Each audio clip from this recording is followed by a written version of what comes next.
Fala, meu caro torcedor do Mengão, tudo certo com você? Vem comigo que hoje as notícias estão daquele jeito. Antes, lembre-se de curtir, compartilhar e se inscrever no nosso canal. Então, sem mais delongas, vamos às notícias. Saúl realmente conseguiu se firmar e, mais do que isso, convenceu o técnico Filipe Luís a utilizá-lo como peça fundamental no meio de campo do Flamengo. A atuação recente do jogador foi tão sólida que ele acabou garantindo uma vaga entre os titulares, formando dupla com Jorginho, algo que deve se repetir nos próximos compromissos do time. Esse encaixe fez com que Alan fosse perdendo cada vez mais espaço, já que a torcida tem feito críticas constantes às suas últimas participações. O momento do Flamengo é de alta confiança. O time não apenas avançou para as quartas de final da Libertadores da América, depois de eliminar o Internacional vencendo os 2 jogos do mata-mata, como também superou novamente o Colorado no Campeonato Brasileiro. Essa sequência de vitórias mantém o rubro-negro firme na liderança do torneio nacional e reforça a ideia de que a equipe está em evolução, jogando com mais intensidade e convicção a cada partida. Enquanto isso, nos bastidores, a diretoria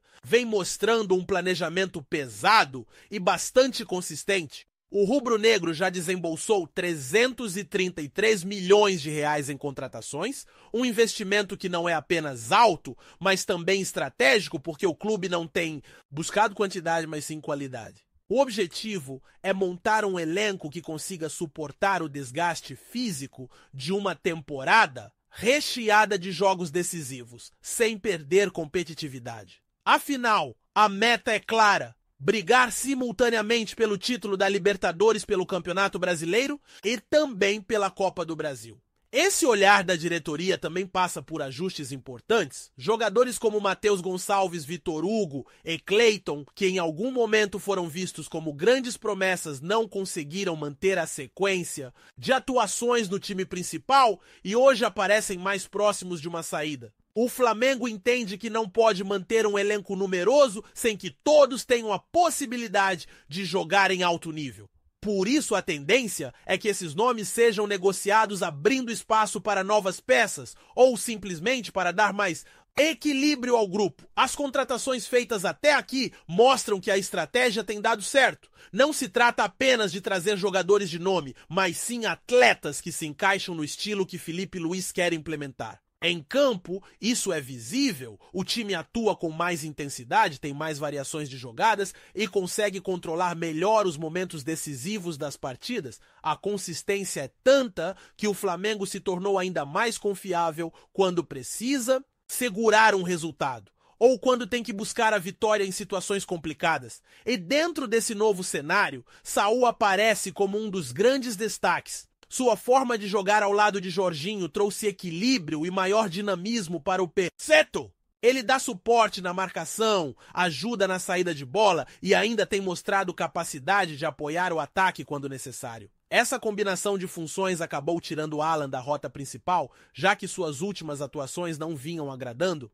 A diferença de rendimento entre os dois é clara e isso explica por que o espanhol conquistou rapidamente a confiança tanto do treinador quanto da torcida. Mesmo com Saúl em alta, Filipe Luís já deixou claro que pretende rodar o elenco. O técnico entende que o calendário exige alternativas e por isso não descarta dar minutos a outros jogadores, inclusive Alan, em partidas específicas. Porém, neste momento, a hierarquia no meio-campo mudou. Saúl assumiu o protagonismo e Alan terá que correr atrás para tentar recuperar espaço. A mensagem é clara dentro do elenco: quem render mais joga.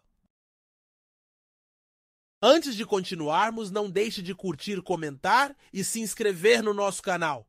Isso é muito importante, pois fortalece a corrente rubro-negra, fazendo nosso Mengão cada vez maior e mais forte. Craque Neto não economizou nas palavras ao analisar o momento vivido pelo Flamengo. Para o apresentador, o rubro-negro atingiu um nível tão alto que hoje pode ser colocado em um outro patamar, expressão que virou até marca registrada.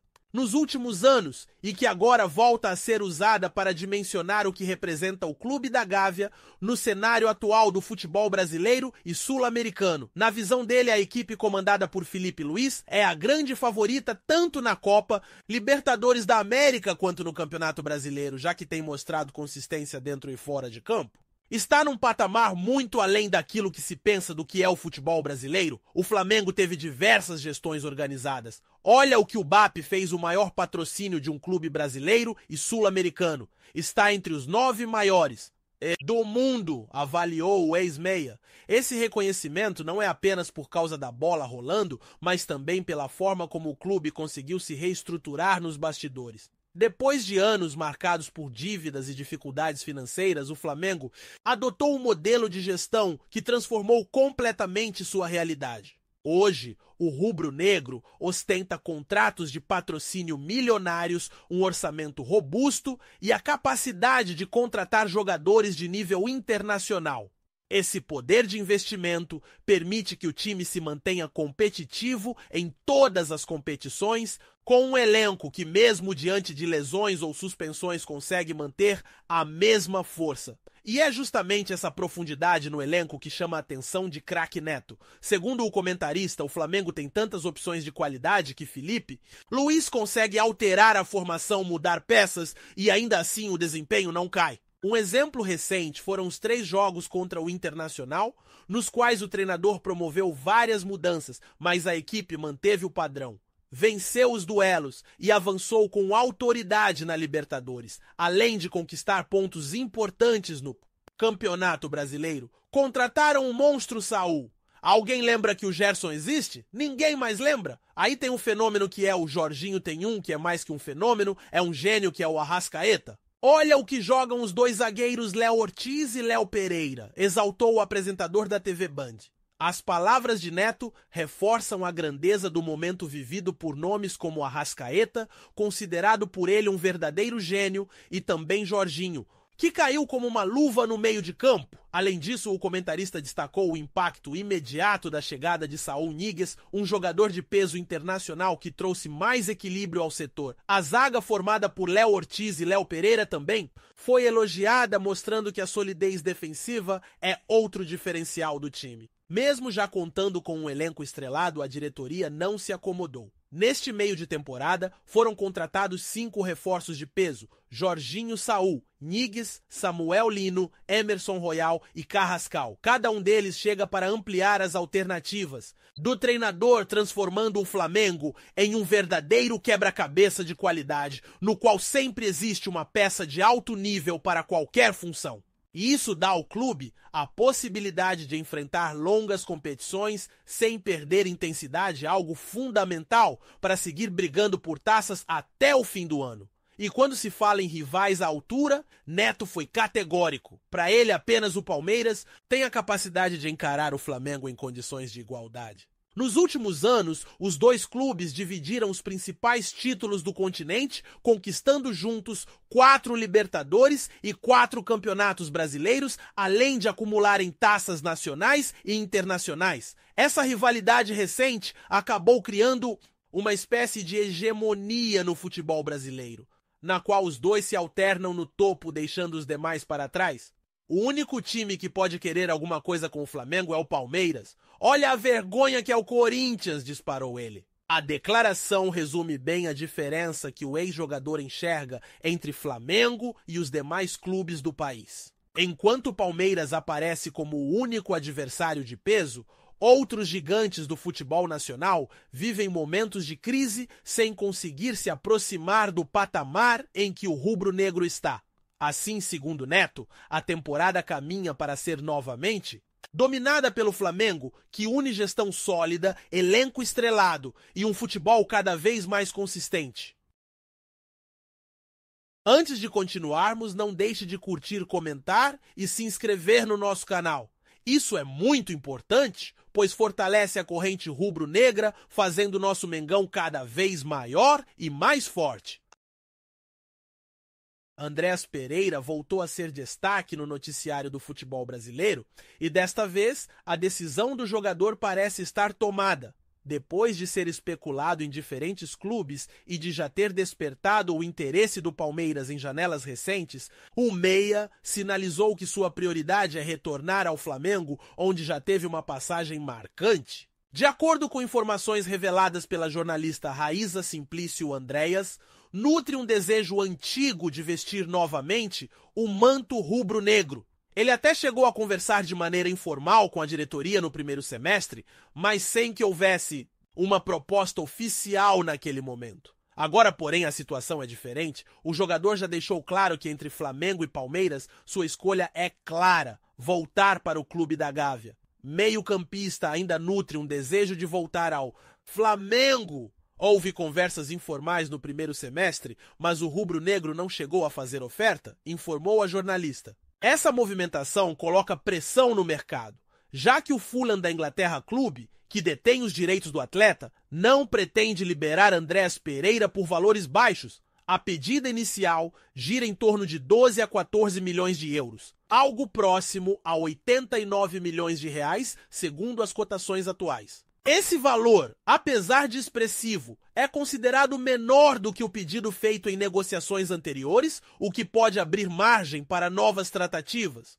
O Palmeiras, que também sondou a situação do jogador, recebeu justamente essa informação ao procurar o Fulham. O clube paulista ouviu dos ingleses que a negociação poderia ser feita por cifras menores do que nas conversas passadas, mas mesmo assim, Andrés deixou claro que sua prioridade não é vestir a camisa alviverde, mas sim retornar ao Flamengo. Essa escolha tem peso especial, já que nos últimos anos Flamengo e Palmeiras se enfrentaram em finais e disputaram taças importantes, tornando-se os dois grandes protagonistas do futebol nacional. No lado do Flamengo, a volta de Andrés pode ser vista como um reforço de luxo para o meio de campo. O jogador já conhece a estrutura do clube, sabe da pressão da torcida e tem características que se encaixam bem no estilo de jogo do time atual. No entanto, para que esse retorno se concretize, será necessário que a diretoria rubro-negra avalie os números envolvidos e veja se há espaço dentro do planejamento financeiro para bancar esse investimento pesado. Enquanto as negociações seguem nos bastidores, o foco dentro de campo continua firme. O Flamengo volta a jogar pelo Campeonato Brasileiro na próxima segunda-feira, dia 25, às 21 horas no Maracanã contra o Vitória. O rubro-negro lidera a competição com 43 pontos e está em uma disputa direta pela ponta da tabela com Palmeiras e Cruzeiro. O clima é de concentração total, mas a possível volta de Andrés Pereira já mexe com a torcida e promete agitar ainda mais os bastidores do clube. Antes de continuarmos, não deixe de curtir, comentar e se inscrever no nosso canal. Isso é muito importante, pois fortalece a corrente rubro-negra, fazendo nosso Mengão cada vez maior e mais forte. O nome de Dybala ganhou força nos bastidores do Flamengo e animou a torcida rubro-negra. A informação foi revelada pelo jornalista Jorge Nicola, que apontou que o argentino está nos planos do clube da Gávea e também da patrocinadora que veria no jogador uma oportunidade de unir marketing e reforço de peso. Trata-se de um movimento que, se confirmado, colocaria o Mengão novamente no centro das atenções do mercado da bola. Atualmente, Dybala defende a Roma e tem contrato válido até junho de 2026. No entanto, o atacante já começa a olhar para o futuro e não descarta uma volta à América do Sul. A ideia dele, porém, é cumprir o vínculo até o fim e deixar o clube italiano apenas após o término desse contrato. Isso abre uma possibilidade concreta? A partir de janeiro do próximo ano, ele já estaria liberado para assinar um pré-acordo com qualquer equipe, o que permitiria ao Flamengo contratá-lo sem custos de transferência no meio de 2026. Essa condição é vista pela diretoria como uma oportunidade de mercado rara. Um jogador do nível de Dybala, acostumado a disputar competições de altíssimo nível na Europa, seria um reforço que não apenas qualificaria o elenco, mas também traria grande retorno de mídia e status internacional ao Flamengo. A imagem do clube, que já é forte no continente, ganharia ainda mais visibilidade com a chegada de um atleta desse porte. Além do impacto fora de campo, Filipe Luís aprova a ideia de contar com o argentino. O treinador gosta bastante do estilo de jogo de Dybala, que combina criatividade, capacidade de decisão e uma técnica refinada, atributos que se encaixariam perfeitamente no esquema do Flamengo. A comissão técnica enxerga nele não só um titular absoluto, mas também um jogador capaz de mudar o patamar ofensivo da equipe, tornando o ataque ainda mais perigoso e imprevisível. Por enquanto, o negócio está projetado para o próximo ano, já que o atleta não pretende romper o contrato com a Roma antes do prazo. Até lá, a diretoria segue monitorando de perto a situação e mantendo conversas para preparar o terreno. O que se sabe é que, se essa contratação realmente se concretizar, Dybala chegaria ao Mengão como um dos maiores nomes já anunciados pelo clube nos últimos anos, gerando enorme expectativa dentro e fora de campo. Então é isso, meu amigo. Essas foram as notícias do Mengão. Ficamos por aqui. Um forte abraço e saudações rubro-negras.